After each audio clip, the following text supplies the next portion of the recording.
Et précisément, c'est depuis quand et pour quelle raison vous venez en vacances au Sable d'Olonne? Depuis quand Depuis quand et pour quelle raison vous êtes venu au on vient Sable au d'Olonne? Sable d'Olonne, oui. Alors nous, on avait l'habitude d'aller dans le nord. Pourquoi n'y est-on pas allé? Parce que les docteurs ont plutôt conseillé ici. Moi, je crois que c'est ça. Hein.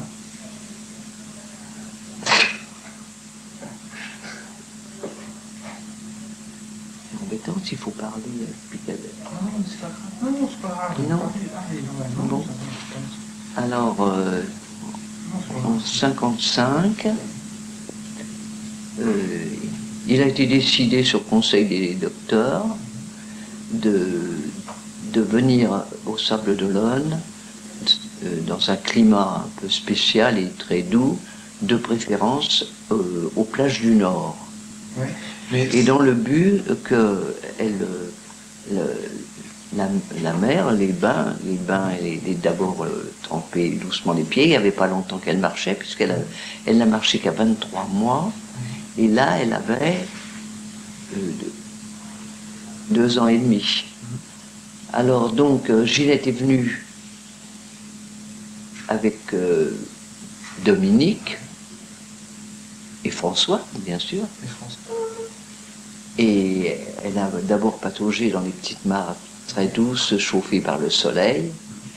Et quand on a décidé, moi, nous étions, nous, à Montgeron, mon mari et moi, enfin, Pépé et moi, avec René, parce qu'on soignait le mari pendant que Ginette n'était pas là.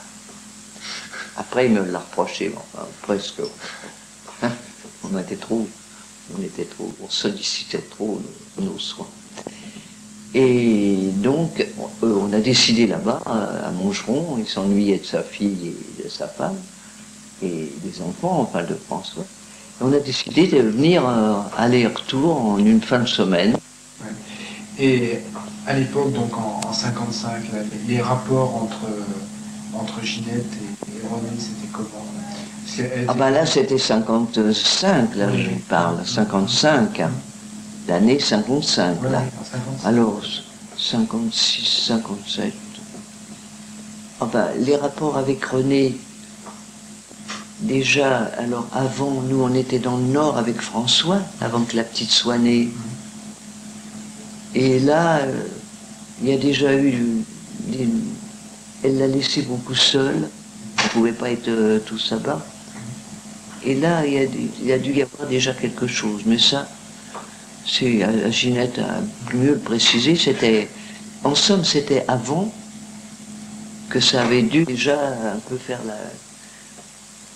Moi, je lui avais dit à Ginette, je lui avais dit, écoute, tu laisses un peu trop ton mari, méfie-toi, on ne sait jamais. Moi, nous, on a vécu, Paul et moi, dans la confiance absolue. Et jamais on n'était jaloux ni l'un ni l'autre. Et puis, on avait confiance, enfin. Mais là, René avait déjà fait pas mal d'essais, alors c'était sa troisième femme déjà, puis ça ne devait pas les seuls trois qu'il ait eus, bien sûr. Mais alors, vous voyez, de 55 à 58, alors ils ont encore été ensemble. Ça s'est bien dégradé la dernière année. Puis il devenait impossible, il devenait extrêmement désagréable avec nous, Ah bon? avec mon mari et moi. C'est assez curieux parce que nous l'aimions beaucoup, puis on avait confiance quand même en lui, et beaucoup de choses nous plaisaient en lui. Ça, je ne sais pas. Il a cabalé, quoi. Puis alors, l'autre, sa femme actuelle, était un collègue de Ginette. C'est pas marrant. Mais là, en 55, ça allait encore, puisque je vous dis, il nous a amenés, on est reparti avec lui, on le soignait, ben, nous, on était à Montgeron, lui il était à Paris, on était pas mal. J'étais très, très alerte à l'époque. Mais moi, j'avais pas tata, elle avait peut-être emmené sa tata, ça. Alors après, moi je pouvais plus assumer tout seul, de toute façon, et tata venait. Mais alors c'était tordant, parce que tata dormait, on était serrés, là, on se plaisait beaucoup, mais vous savez, on n'avait pas les exigences de maintenant. Puis alors après, tata nous a lâchés. Elle était fatiguée, vieille. Puis elle allait chez les bonnes sœurs là, avec sa sœur. Ils étaient bien là, toutes les deux, on avait été les voir. Il avait son traiteur, alors on a acheté ses petites nourritures là, lui. Alors sa sœur, ton père pouvait pas. Il l'appelait, tu sais, le con impérial. C'était bien ce qu'il avait trouvé. Il avait un... C'est vrai, il avait de l'humour. Hein. Il parlait argot, mais en même temps... Parce que c'était une femme, hein, Tata toute petite et menue, mais une femme, non pas plantureuse, mais grande, pas d'une certaine distinction. Puis elle était con. Alors, René l'avait amené comme ça une fois en voiture, alors il l'avait dénommé à ce moment-là le con impérial. C'est vrai, elle avait un port vraiment bien, et il dit, elle était con. Moi, j'ai pas eu l'occasion beaucoup de savoir si elle était con. Et J, elle a adhéré au PC en France. Vous savez, Ginette a déjà, à 17 ans, elle avait déjà pris un envol que les filles n'avaient pas du tout à l'époque. Elle avait été campée avec des gars et tout. Ça a été... On ne lui défendait pas, si vous voulez, on était un peu ahuris, un peu dire on a une fille-garçon, enfin... J'attendais un garçon, moi. Alors on me dit, c'est pas une fille, c'est un garçon que l'on a. Mais après, son évolution s'est faite. Et un jour, elle avait, je sais pas moi, 16, 17, 16 ans, je sais pas.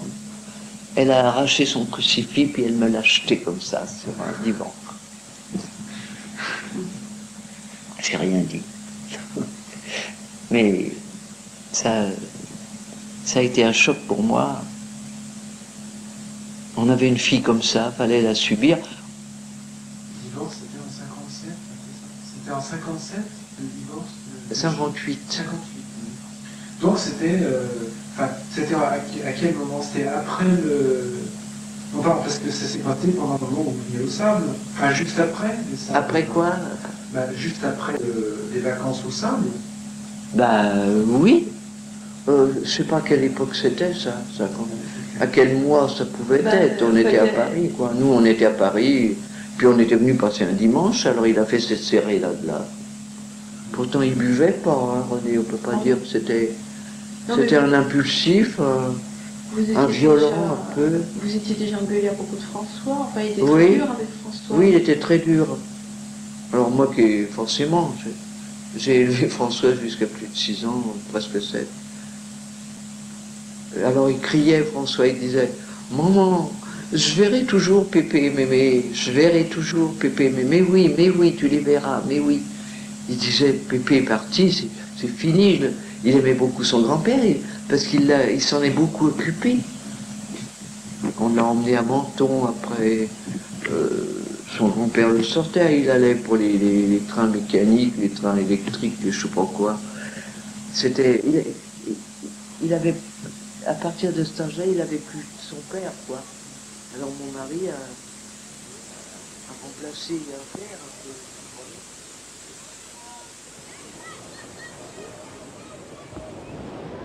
Alors la première chose que je voudrais bien que tu me racontes, c'est depuis quand et pour quelle raison précisément tu viens au Sable d'Olonne? Je viens depuis 55. Pour quelle raison? Parce qu'on cherchait une plage pour les enfants qui soit agréable. Autrefois, il y avait une tante à moi qui allait au Sable, c'était resté un peu célèbre dans la famille, comme un climat doux, agréable, tonique, sans être aussi froid quand même, mais dur que les plages du Nord où nous allions. Et comme on n'avait pas de port d'attache particulier après la guerre, la Seconde Guerre mondiale, on est allé au Sable, et puis on s'y est plu, on a vu que ça fait beaucoup de bien à tout le monde, à Dominique, à François. C'est pour ça qu'on y est allé. Enfin, il n'y avait pas de raison spéciale du point de vue attrait touristique. Hein. C'est vraiment un peu le hasard qui nous a fait venir au Sable. Et aussi, non, pas tout à fait le hasard, parce qu'on avait un collègue de Montgeron, M. Roable, qui avait une maison ici, et qui m'en avait parlé, et qui m'a eu d'ailleurs la première location. D'accord. Et avant, vous alliez au Portel? Ah ben, avant, depuis la guerre, on allait nulle part de façon très précise. Hein. Ouais. Puis, la guerre avait fait une rupture. Moi, je suis allé au Portel de l'âge de 1 an jusqu'à 18 ans. Puis après, ben, il y a eu la guerre. Bon, puis après, ben, on était fauchés terriblement. Hein. Enfin, de la guerre. Alors, on allait de ci, de là. On est retourné un peu au Portel. Mais moi, pratiquement pas, quoi. Je prenais pas tellement de vacances à ce moment-là. On était à Château-Thierry. On y passait des bonnes parties de l'été. On avait la pâture, là, du Père Lequin, Château-Thierry, j'emmenais François sur son petit vélo, sur sa petite, et on pêchait dans la mare. Enfin, c'était des vacances très, très rurales. C'était pas tellement le bord de mer. On n'est pas retourné dans des bords de mer. Bon, est-ce que tu pourrais raconter un peu... Enfin, d'abord, est-ce que tu te souviens tous les endroits où vous avez habité? D'abord, ça a été la fameuse rue Molière, hein, chez Madame Loisy. Et ensuite, il y a eu la rue du Bastion, c'est curieux, je m'en souviens mal. Enfin, j'y étais aussi, mais j'y étais moins, moi, parce que j'étais aussi à une année où je suis allée avec Dominique Seul. Mes parents allaient rue du Bastion au mois d'août, mais moi, j'étais dans une petite rue du côté de la rue Bisson. Tu l'as peut-être pas photographié, ça. J'entends M. Bourdin, d'ailleurs, qui est mort pendant notre séjour, ça a été assez affreux. Dominique est resté... Bon, je suis resté 1 mois, là, donc, seule, avec Dominique, qui est restée 15 jours, parce qu'elle est allée en Angleterre cette année-là. Alors, donc, la rue du Bastion, je n'ai séjourné, moi, à peu près qu'une fois sur les 2 fois. Hein, alors, ensuite, il y a eu le boulevard de Castelnau, l'angle du marché Arago, que tu as vu, mais c'était bien, mais... Oui, il y avait un problème pour moi, c'est qu'on était sur la... Il y avait beaucoup de bruit, surtout le fameux cirque, les petits cirques miteux du samedi soir qui nous empêchaient de dormir, puis le marché quand c'était tôt. Puis ensuite, il y a eu bien sûr le boulevard de Castelnau, alors là chez le droguiste, chez Duret. Puis ici, oui, je me souviens pas de toutes les locations, bien sûr, on a quand même fait un certain nombre, mais enfin pas un nombre démesuré, parce qu'on est resté assez longtemps, puisqu'on est resté, je crois, 9 à 10 ans en première. Et tata. Et enfin, il semble que depuis le début, votre vie elle soit à peu près organisée de la même façon. Oui, c'est vrai. Il y a des rites. Il y a le rite du restaurant le dimanche, il y a les rites de la plage l'après-midi. Enfin, les autres années, j'allais davantage au tennis matin et soir. Là, j'y vais plutôt seulement le matin, mais enfin, pour moi, j'ai toujours été au tennis le matin, puis un peu de plage l'après-midi. Jeux de plage du genre Google, etc. depuis quelques années, il n'y a pas très longtemps de ça, ou lecture. Le zigzag Oui, le zigzag avec. Mais moi, quand j'étais seul, j'avais un rythme de vie assez différent parce que je pique-niquais tous les midis en forêt d'Olonne. Alors, si tu veux, moi, cette vie réglée, c'est un peu une sorte de parenthèse dans mes vacances. Pour moi, il y a autre chose, il y a les voyages, et puis il y a les sables. J'appelle ça ma cure de tennis. Quand je dis aux gens, je vais faire ma cure de tennis, c'est le Sable d'Olonne, parce que je dis, je suis arrivé à faire des fois 4, des fois 6 heures par jour. Maintenant, je reconnais que je baisse un peu les bras, enfin, je baisse un peu le rythme, mais c'est ma cure de tennis, avec des choses cassées, c'est là que j'ai pris mes premières leçons de tennis. Hein. J'ai pris des leçons pendant plusieurs années. Oui. Tu te sens à l'aise au Casino des Sports je m'en fous. Je veux dire par là, je me sentirais pas à l'aise s'il fallait que je fréquente le Casino des Sports en tant que Casino des Sports. Les mondanités, c'est pas mon genre, le pub, c'est pas mon genre. Moi, j'y vais pour ma cure de tennis. Tu comprends comme... Est-ce qu'il est venu pour ça Il n'est jamais venu de façon durable. Il est venu nous voir pour des petits séjours, enfin peut-être des fois 3-4 jours, un week-end, mais on ne peut pas dire qu'il soit venu de façon continue. Lui. Il n'était jamais venu, je ne le vois pas, même si mes souvenirs, quelquefois ça s'estompe, mais je ne le vois pas de façon durable. Il est venu nous voir. Hein. Parce qu'en 55, c'était encore... Ah bah oui, jusqu'en 57, oui, d'accord. Et donc c'était pas très longtemps avant. Oui. Ça. 2 ans avant. Tu t'entendais encore bien avec René? Mais je me suis toujours bien entendu. Le plus fort, c'est que pour moi, il n'y avait pas de problème. Hein, moi, il avait un caractère très pénible, très difficile, lié aussi aux problèmes qu'il avait eu. Moi, je l'excusais beaucoup parce que pour lui, le parti avait été tellement... C'est un garçon que je crois le parti avait équilibré, si tu veux ça. Ça avait été sa raison d'être, son point d'ancrage. Et il est certain que les procédés qu'on a eus avec lui n'ont ont contribué. Alors j'ai excusé beaucoup, et j'ai mis ça sur le compte de cette rupture avec le parti. Ce sont des équilibres qui en fait est je crois un déséquilibre beaucoup plus profond et beaucoup plus, j'allais dire, structurel, et tu comprends, chez lui, qui était dans le fond une instabilité très grande qu'on retrouve chez son frère par exemple. Et je me rendais pas compte. C'était à la rentrée de septembre, oui. Plus ou moins après les Sables d'Olonne.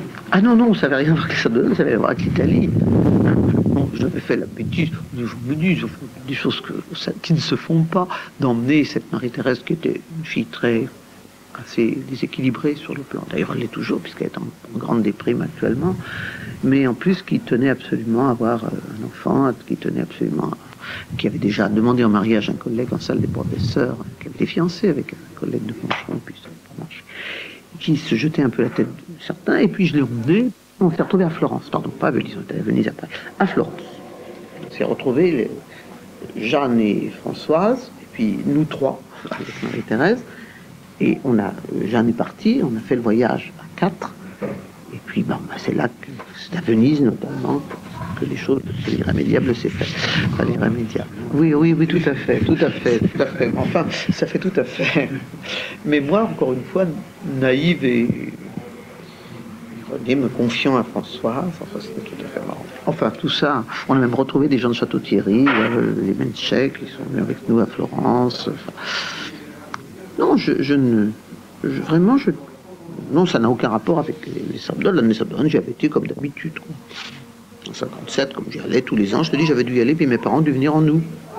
Oui, c'est ça, ils sont venus en août. On faisait l'Arlette, si tu veux. On était presque jamais, on n'était pas toujours, souvent ensemble. Et je leur laissais Tata, là, et puis, comme ça permettait à ma mère de faire son zigzag le soir, tu vois, pendant la sieste, de pouvoir aller à la plage, d'être moins pris que vous. Donc c'était quand même pour elle beaucoup plus détendant. Et les rapports entre René et l'amiral. Les rapports entre René et l'amiral, je crois que mes parents l'aimaient beaucoup, René. Mais il y a eu d'abord le problème de la cohabitation, ce qui n'est jamais excellent. Tu sais, il faut se rendre compte à quel point ça s'est passé au lendemain de la guerre. On était sans logement et sans fric, et sans situation. Parce que tu sais, député du parti, ça voulait dire un salaire d'ouvrier spécialisé. Hein.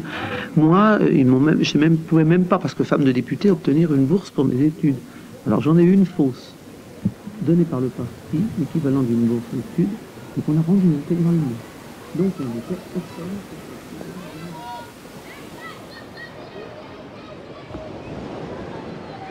Alors la première chose que j'aimerais bien que tu me racontes, c'est depuis quand et pour quelle raison précisément tu viens aux Sables d'Olonne? Je viens en vacances aux Sables d'Olonne depuis 1955, c'est-à-dire j'avais un peu plus de 2 ans. Et en fait, j'y suis allée régulièrement tous les étés de 55 à 74. Et puis ensuite, j'ai arrêté. Et puis depuis à peu près 81, j'y viens en vacances encore, mais l'hiver maintenant, au lieu d'y venir l'été. Comment ça se fait que vous êtes allé dans tous ces endroits différents? Comment ça se fait que ta mère, ta grand-mère ait jamais acheté une maison aux Sables d'Olonne? Ah, mais ça, c'est leur problème. Non, c'est simple. L'amiral, enfin ma grand-mère, n'a jamais rien voulu acheter, puisqu'elle est toujours en location à Paris, dans son propre appartement. Elle n'a jamais rien voulu acheter, parce qu'elle n'a jamais voulu s'endetter. Voilà. Et toi, ta vie aux Sables, c'était quoi pendant l'été, quand tu venais en vacances? Bon, disons qu'il y a deux périodes, en gros. Il y a la période où j'étais vraiment gamine, c'est-à-dire en gros toute la période où on était rue Molière, et où on restait 2 mois, parce qu'on est resté 2 mois pendant tout le temps qu'on était rue Molière, puis après on n'est plus resté qu'un mois en gros aux Sables d'Olonne. Alors quand on restait les 2 mois, bon, la vie c'était essentiellement la plage, hein, comme j'étais petite. C'était la plage avec mon frère et puis avec tous les enfants des tantes avoisinantes. Là, on avait tout tout un groupe de gens qu'on connaissait, les Potel, les Paris, etc. Bon, la tente, nous on avait toujours la tente 111. Donc l'essentiel c'était ça, avec une vie très très très minutée par l'amiral, qui a gagné là son surnom d'ailleurs, puisque elle était très responsable de nous, comme elle disait, et donc on avait une vie excessivement minutée, avec les bains à telle heure et pas avant cette heure-là, et puis durant pas plus de 5 minutes, et puis pas question de se rebaigner après, et puis des grands signes avec les serviettes de toilette pour nous dire de nous plonger dans l'eau, nous dire d'aller pas trop loin, nous dire de revenir quand les 5 minutes fatidiques étaient écoulées. Oui, justement, quand tu étais plus âgé, alors au Sables d'Olonne, qu'est-ce que tu faisais? Revenons au Sables d'Olonne. Bon, alors, donc je disais tout à l'heure qu'il y avait deux phases. La phase rue Molière, donc qui correspond en gros à mon enfance. Et puis après, mon adolescence, disons, en gros, c'est le boulevard Castelnau, le 63 boulevard de Castelnau, en face du marché Arago. Donc. La maison qui maintenant est complètement changée, enfin, bon, qui a disparu.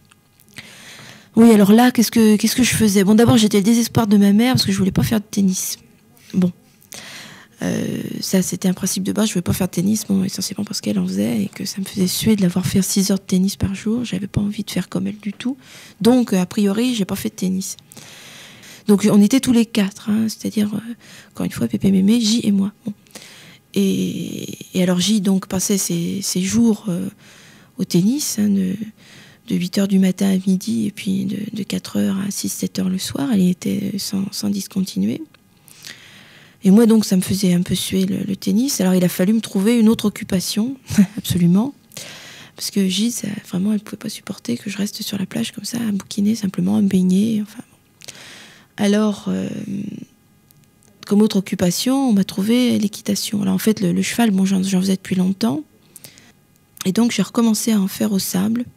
Alors, il y a 2 endroits où je suis allée successivement. Il y avait d'abord vers la baie de Cayola, là-bas, et puis surtout après en forêt d'Olonne. C'était un petit ranch.